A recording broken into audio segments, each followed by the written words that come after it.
what is more important for me, and we've been talking about it seems like for weeks, but now it's heated up. Jakob Chychrun, for example, is not going to play for Arizona until something gets resolved. Are you seeing at least the trade talks and potentially the marketplace heating up now? It's definitely, heated up from the last few weeks. We've seen a couple decent-sized trades already. The Chychrun case is interesting. Someone told me this afternoon that there's just nothing close there. But obviously they've elected to keep him out preemptively. A player who's had a lot of injury troubles over the years. You can understand if you're Arizona and you feel like you got to a point where you think you can move him. Why risk having anything go wrong here in the last little stretch? But between that and some of the story over the weekend with the Oilers renewing things with San Jose, I mean, you're getting down to the point that decisions are being made, and there's only so many teams shopping for the same things. I mean, I still maintain a lot of the business will get done in the last few days, but it feels as though we're going to see some trades here in the interim too.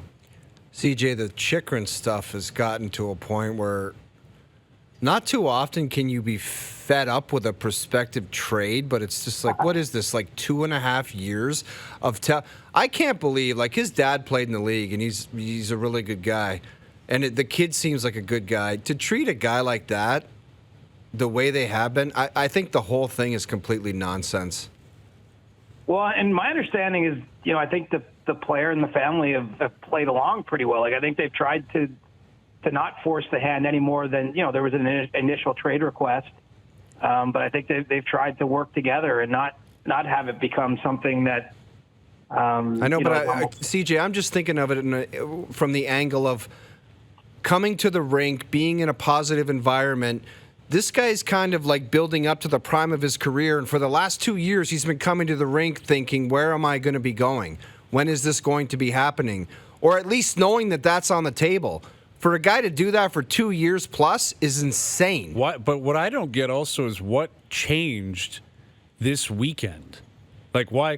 One thing, the year's ticking away is I understand, changed. but like if they had a game on March 2nd, I could understand why they'd say you're not playing tonight. Like, by tomorrow at 3 o'clock, March 3rd, you're out. Yeah. Why all of a sudden is it like, wow, Chychrun can't play anymore? And why all of a sudden they decide this year instead of last year that they might retain some salary? CJ, can you answer any of those rhetorical questions?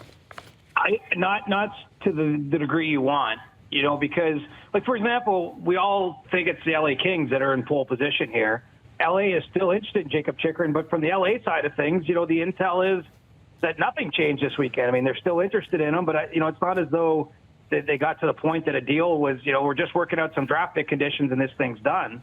I think that there might even be conversations about a larger deal that isn't just Jakob Chychrun himself. And so, those conversations are ongoing. I mean, maybe from the Coyotes end, you feel like, okay, we finally have enough to work with in a trade, so we're not going to risk him being injured. I think that there was some expectation for that.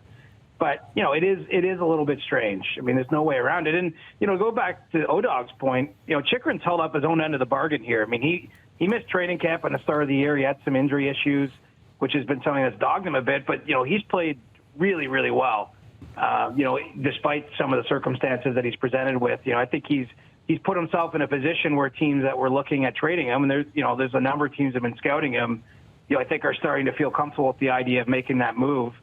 And so, let's just hope it doesn't drag on too much longer. I think there's a risk of it becoming a little sideshow-ish if it's this time next week and he's still not playing and he's still not traded. I mean, you got a window now where we can all understand you don't want him to get injured if you think something's close, but they got to get a deal done. And then, as far as I can tell, they don't have one even at the 5-yard line yet. Come on. Yeah, it's strange. With Chris Johnston, our TSN Hockey Insider. CJ, I'm curious about how you view what Sheldon Keefe may be looking for. In other words, him benching Engvall on Saturday, and then he came out and spoke about the whole line, and he said, they got to be physical, which they never are. They've got to play a certain way. Like, I got to think that that's a line that he circles. Everyone's focused on, like, a Kane type or a stud on the left side of the second line or whatever. Like, is there a chance Keefe wants a completely new third line, or at least at minimum a piece or two that can move those guys further down the lineup. Look at what Colorado did last year. Exactly. They got Manson, and they also tinkered and got guys like Cogliano. Well, they got Lehkonen. Lehkonen, Yes, for sure. there Tampa you that go. year, they got Coleman and Goudreau. That was their new third line. Exactly. And it feels like that's what the Leafs have been looking for, right? I mean, no team has cycled more players through their bottom six this year than Toronto, and it's not all been injury related. Like they've been calling guys up and plugging them in. Like you really feel as though, I mean, first of all, they're giving some of those players opportunities, but they're kind of looking for what might work internally before maybe going externally. And you know, it seems to me that they could use, you know, they want a third line that they can throw out there in the toughest minutes, right? And at times we've seen that. They've had versions of that. You know, I think Kampf is well suited in that respect in terms of not a whole lot happens defensively or in the Leafs defensive end when he's on the ice. You know, you don't expect him to produce a lot of offense either. But, you know, I think for stretches they feel as though they've had a mix with Kampf and Engvall, but, you know, it's not always there. And so you're right. Look, we've all beaten this around so much. I can't tell you who they're trading for, but it wouldn't surprise me if it was someone who could play with a little bit of edge and could be trusted in that kind of role because, you know, it seems to me the bottom six in particular is unsettled on the group.